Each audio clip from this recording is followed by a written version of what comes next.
Vuitton est une grosse affaire dans le monde des vêtements et accessoires de luxe, mais en fait la marque la plus précieuse sur ce marché, le patron de Louis Vuitton Bernard Arnault, sérieusement riche au point d'être le deuxième homme le plus riche du monde avec environ 180 milliards de dollars sur son compte en banque, mais cela n'a pas toujours été clinquant. Croyez en a-t-on, celui qui est à l'origine de tout cela n'est pas né avec une cuillère d'argent dans la bouche. Loin de là. Adolescent, il était sans domicile fixe, n'a pas été scolarisé et a même dormi dans une forêt. Le parcours de l'entreprise n'a pas été de tout repos.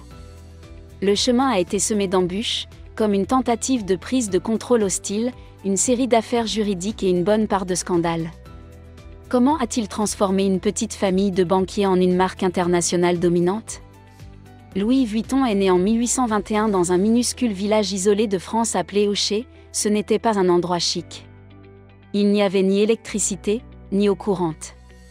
Son père était meunier et agriculteur, et sa mère, coréenne, fabriquait des chapeaux pour arrondir ses fins de mois. Aucun document n'indique que Louis soit allé à l'école. L'école la plus proche se trouvait à 6 miles de là. Et il semble que Louis ait travaillé à plein temps dans la ferme familiale, probablement sans apprendre à lire ou à écrire. Il devait passer la plupart de ses journées du lever au coucher du soleil à travailler dans les champs pour nourrir sa famille. L'argent était toujours rare, et il semble que le jeune Louis ait eu la vie dure. Alors que Louis n'avait que 10 ans, les choses ont pris une tournure tragique. Sa mère est décédée. Son père s'est remarié assez rapidement. Mais sa nouvelle belle-mère était difficile à vivre, manipulatrice et contrôlante, et ils se disputaient souvent. À 13 ans, Louis a décidé qu'il en avait assez. Il quitte la maison au milieu de la nuit pour se rendre à Paris. Mais il y a un problème. Paris se trouvait à 225 miles de là. Il devait marcher sur des chemins de terre, dormir dans la forêt et survivre grâce à la nourriture et aux pièces de monnaie qu'il pouvait gagner en faisant des petits boulots dans les villages qu'il traversait. Ce n'était pas de tout repos. Mais ces petits boulots permettent à Louis d'apprendre auprès de différents artisans. Il apprit à travailler le métal, la pierre, le tissu et le bois, un mélange de compétences qui allait changer la donne pour lui. Mais même ainsi, le voyage a été douloureusement lent. Il lui faut 3 années entières pour atteindre Paris. Une fois arrivé à Paris, Louis a trouvé un emploi consistant à déballer des cartons pour des clients. C'est un véritable coup d'œil sur les faits marquants. Il travaillait avec des gens aisés qui avaient besoin de bagages personnalisés pour leur voyage. Louis a exercé ce métier pendant des années, apprenant toutes les ficelles du métier. En 1851, l'impératrice de France elle-même est devenue l'une de ses clientes. Elle est tellement impressionnée par son travail qu'elle en fait son cartonnier et son emballeur personnel. Pour Louis, passer d'un gamin sans rien qui dormait dans la rue à côtoyer la royauté, c'est une grande affaire. Mais Louis avait de plus grands rêves. Après s'être marié à 33 ans, il a utilisé ses économies pour créer sa propre entreprise. Il ouvre un atelier à Paris pour vendre ses propres boîtes. Il a remarqué que les bagages habituels présentaient un problème. Ils étaient faits de cuir et avaient un sommet arrondi, ce qui signifiait qu'ils ne pouvaient pas être empilés. Louis a commencé à jouer avec d'autres matériaux et a découvert que la toile était non seulement plus légère et plus durable, mais qu'elle empêchait également l'eau de pénétrer. Il a donc pu fabriquer des malles à dessus plat, ce qui les rendait plus faciles à empiler et à transporter. Cela a changé la donne. C'est le début d'une nouvelle ère pour les bagages. Louis s'était déjà fait un nom et s'était constitué un bon réseau dans la haute société. La nouvelle ligne de bagages de Louis connaît un succès immédiat. Il crée même un catalogue pour que les clients puissent voir ses produits et les faire fabriquer sur commande. En l'espace de 2 ans, 2 valises sont devenues l'accessoire indispensable des riches et des célébrités, avec des commandes provenant du monde entier. Elles sont même commandées par des membres de la famille royale dans des pays aussi lointains que l'Égypte. En 1859, les prophètes affluent et Louis est en mesure d'embaucher une équipe d'artisans pour faire face à toutes les commandes. Il ouvre un nouvel atelier en région parisienne et embauche 20 personnes. De plus en plus de gens commencent à voyager en train et à voter. Sa clientèle potentielle s'élargit considérablement. Les voyages ne sont plus réservés aux riches et les gens de tous horizons recherchent des bagages de qualité. Il semble que Lewis ait réussi et qu'il soit prêt pour la vie. Mais les choses ne vont pas s'arranger pour autant. La France est au bord de la guerre et Louis Vuitton traverse une nouvelle période difficile. En 1870, Louis Vuitton atteint 49 ans. La guerre franco-prussienne est déclenchée et son univers est bouleversé. Il doit quitter sa maison et vivre dans un abri bondé avec des tonnes de gens. La nourriture manque et le danger est permanent. Lorsque le chaos de la guerre s'est apaisé en 1871, Louis a retrouvé sa boutique bien-aimée, dont les fenêtres ont été brisées, l'équipement détruit et les fruits de son travail disparus. Mais Lewis n'est pas du genre à se laisser abattre. Il puise dans ses économies pour ressusciter son entreprise et se promet de faire encore mieux qu'avant.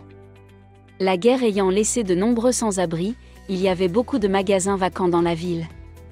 Repérant une opportunité, Louis Vuitton installe sa nouvelle boutique dans un quartier chic de Paris.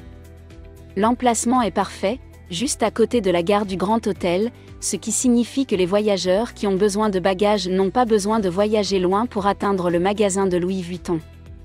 En 1872, Louis Vuitton dévoile un nouveau modèle de bagages rayé en toile beige. Le succès est immédiat. Et même si d'autres marques tentent d'imiter son style, la qualité supérieure d'un authentique sac Louis Vuitton fait revenir les clients, qui maintiennent l'entreprise et sa nouvelle boutique parisienne pendant 2 décennies, jusqu'à sa mort à l'âge de 70 ans. Cependant, son héritage s'est poursuivi par l'intermédiaire de son fils Georges, qui a hérité de l'entreprise familiale et s'est fixé pour objectif de la développer à l'échelle mondiale, en ouvrant un magasin à Londres qui a connu un grand succès. À cette époque, les bagages Louis Vuitton sont devenus si populaires que des contrefaçons commencent à apparaître. En 1896, Georges Vuitton lance donc le désormais célèbre monogramme LV pour contrer ce BL. V, où les initiales de son père rendent hommage à l'homme qui a jeté les bases de la marque. En outre, il conçoit des serrures qui changent la donne et font des malles un véritable cauchemar pour les voleurs qui tentent de s'en emparer. Au début des années 1900, l'entreprise compte une centaine d'employés, qui suivent tous une formation intensive avant d'être autorisés à fabriquer l'un des produits de l'entreprise. Une pratique que Louis Vuitton poursuit encore aujourd'hui, les employés étant généralement formés pendant 18 mois à 2 ans avant d'obtenir le feu vert.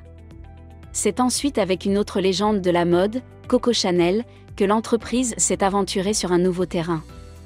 En 1925, elle demande un petit sac à main en forme de dôme. Au départ, il s'agissait d'un modèle conçu uniquement pour elle, mais il est rapidement devenu un article produit en série sous le nom d'Alma.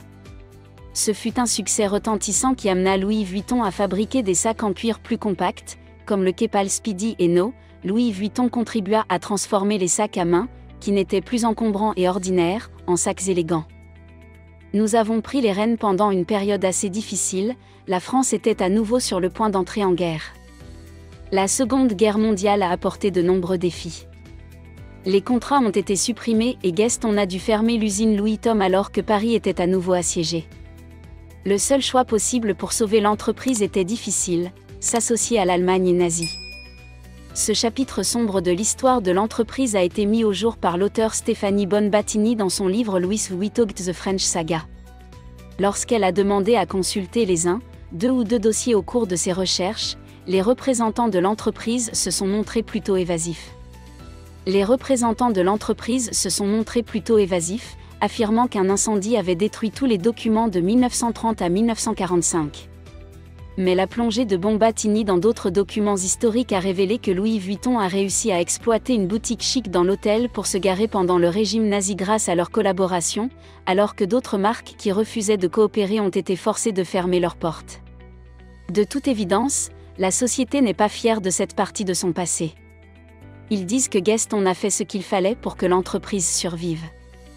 D'autres créateurs, comme Coco Chanel, ont également fait équipe avec les nazis pour s'assurer que leurs affaires à Paris ne soient pas anéanties. Sans ces décisions difficiles, les marques feed n'existeraient peut-être pas aujourd'hui. Les marques de nourriture n'existeraient peut-être pas aujourd'hui. Lorsque le vieil invité décède en 1970, la direction de la marque Louis Vuitton est confiée à son gendre, Henri Recquemire. Ce patron de la 4e génération n'était pas comme ses prédécesseurs. Il avait déjà une grande expérience des affaires en dirigeant une autre entreprise. Aussi, Lorsqu'il a pris la direction de Louis Vuitton, il était prêt à propulser la marque dans la stratosphère. Henri n'a pas perdu de temps pour transformer Louis Vuitton, passant d'une entreprise familiale à une société géante. L'un des grands changements qu'il a opérés a consisté à modifier le modèle commercial de l'entreprise, qui est devenu un commerce de gros et de détail. En 1978, il a internationalisé la marque en l'étendant à des pays comme le Japon. En seulement 6 ans, le chiffre d'affaires de l'entreprise est passé de 20 millions de dollars à 260 millions de dollars grâce à cette vague de succès, et nous avons introduit l'entreprise en bourse en 1984. Louis Vuitton a lancé une offre initiale d'1 million d'actions, au prix de 63,63 $. Chaque action a été vendue, avec beaucoup d'argent et d'ambition. Henri ouvre d'autres magasins dans le monde entier. En 1987, les ventes de la société atteignent le milliard de dollars, un exploit dont le jeune Louis n'aurait pu que rêver lorsqu'il a ouvert son humble magasin à Paris. Voyant l'occasion d'aller encore plus loin, Henri décide de fusionner la société avec Moët Hennessy, une marque de spiritueux de luxe connue pour son champagne et son cognac. Le conglomérat qui en résulte, LVMH, est envisagé comme une puissance qui capitaliserait sur des ressources partagées pour une expansion rapide. Mais tout n'a pas été rose après la fusion. Henri et le président de Moët Hennessy ne s'entendent pas. Cherchant une issue, Henri a demandé l'aide d'un promoteur immobilier prospère, Bernard Arnault. Ce dernier entre dans le capital de l'entreprise en tant qu'investisseur. Mais cette décision va se retourner contre lui de manière spectaculaire. Nord achète furtivement 43% des actions de Louis Vuitton et obtient le soutien des familles Moët et Hennessy afin d'accroître son influence sur LVMH. Se sentant trahi par l'ami en qui il avait confiance, Henri attaque Barnard en justice pour qu'il renonce à sa participation majoritaire dans Louis Vuitton. Mais le tribunal se prononce en faveur de Bernard, ce qui conduit Henri, mécontent, à rompre tous ses liens avec Louis Vuitton. Pour la première fois depuis près d'un siècle, aucun membre de la famille Vuitton n'est impliqué dans la marque. À la suite de la prise de contrôle hostile de Bernard Louis, les ventes de Vuitton ont commencé à s'effondrer et la marque est tombée en disgrâce auprès des médias. L'entreprise semble au bord de l'effondrement. Cependant, Barnard a réussi à sortir un lapin de son chapeau. Louis Vuitton a fait son grand retour à l'occasion de la collection de son 100e anniversaire. Il a collaboré avec des créateurs de mode de premier plan tels que Vivienne Westwood et Isaac Miyazaki. Ces créateurs ont insufflé une nouvelle vie au logo emblématique du monogramme LB, créant des pièces uniques qui ont ravivé la fascination du public pour la marque. En fin de compte, la décision risquée de Bernard s'est avérée être un jackpot à partir de 2021. Bernard, qui est aujourd'hui PDG de LVMH, a été déclaré par Forbes comme l'homme le plus riche de la planète, avec une valeur nette dépassant les 180 milliards de dollars. Sa place sur la liste des personnes les plus riches peut fluctuer en fonction des fluctuations des cours boursiers, mais il côtoie souvent les 5 personnes les plus riches. Bernard contraste avec les milliardaires les plus en vue comme Bezos, Musk, Gates et Buffett, préférant rester à l'écart des feux de la rampe. Il est souvent le moins connu de ce groupe d'élite. Mais que cela ne vous trompe pas. Bernard a acquis la réputation d'être un requin des affaires impitoyables, ce qui lui a valu le surnom de Blue et Cachemire. Aujourd'hui, LVMH possède plus de 70 marques de luxe, grâce à une série de fusions et d'acquisitions réalisées par Bernard. C'est tout un parcours pour une marque qui a débuté avec un adolescent sans domicile fixe. Louis Vuitton ne s'est pas arrêté au sac. Ils ont constamment évolué et sont restés en phase avec les temps modernes. Cette vision a fait un bond en avant en 1997 lorsque Marc Jacobs a pris la direction de la création. Il lance la première ligne de prêt-à-porter et la ligne de sac à main monogramme verni, très appréciée. L'influence de Marc s'étend aux montres, aux bijoux et aux lunettes de soleil. Mais il finit par se séparer de Louis Vuitton pour créer sa propre marque de vêtements et d'accessoires. Être une grande marque mondiale ne va pas sans heurts. Louis Vuitton a eu son lot de batailles juridiques pour violation des droits d'auteur. Une équipe de Legal Eagles est constamment à l'affût de toute utilisation abusive du logo de la marque. Elle a même intenté un procès à Google pour des résultats de recherche dans ADS orientant les internautes vers des sacs contrefaits. Toutefois, Google est sorti victorieux de ce bras de fer juridique, affirmant qu'il ne peut pas contrôler ce que les utilisateurs publient en ligne. Louis Vuitton a également réussi à conquérir de nouveaux groupes démographiques en collaborant avec d'autres marques comme Suprême. Il est intéressant de noter que Louis Vuitton avait initialement intenté un procès à Suprême pour avoir copié son logo. Mais lorsqu'ils ont vu le potentiel d'une entreprise commune, ils ont saisi l'occasion. La ligne Louis Vuitton Suprême qui en a résulté a connu un grand succès, avec des articles comme la malle en cuir et le sweat à capuche élevée Suprême atteignant des prix astronomiques de 125 000 $ et de plus de 5 000 $, respectivement. Malgré sa croissance et son succès, Louis Vuitton est toujours confronté à un vieux problème, la contrefaçon. La société estime qu'elle perd des centaines de millions de dollars chaque année à cause de faux produits portant son nom, mais cela n'a pas entamé son esprit. Après 168 ans d'existence, la marque est loin d'avoir freiné ses ardeurs. Louis Vuitton reste une marque convoitée que beaucoup rêvent de posséder. Les personnes fortunées et les célébrités l'ont souvent en leur possession. Louis Vuitton est au sommet du monde de la mode, avec une valeur stupéfiante de 39 milliards de dollars et plus de 400 magasins répartis dans les principales villes du monde. Que pensez-vous de Louis Vuitton ? Pensez-vous qu'il s'agit d'un battage médiatique et que les prix sont excessifs ? Ou bien la qualité et le savoir-faire justifient-ils les prix élevés ? Faites-nous part de vos réflexions dans les commentaires. Merci d'avoir regardé. Si vous êtes resté jusqu'à la fin, vous êtes une légende.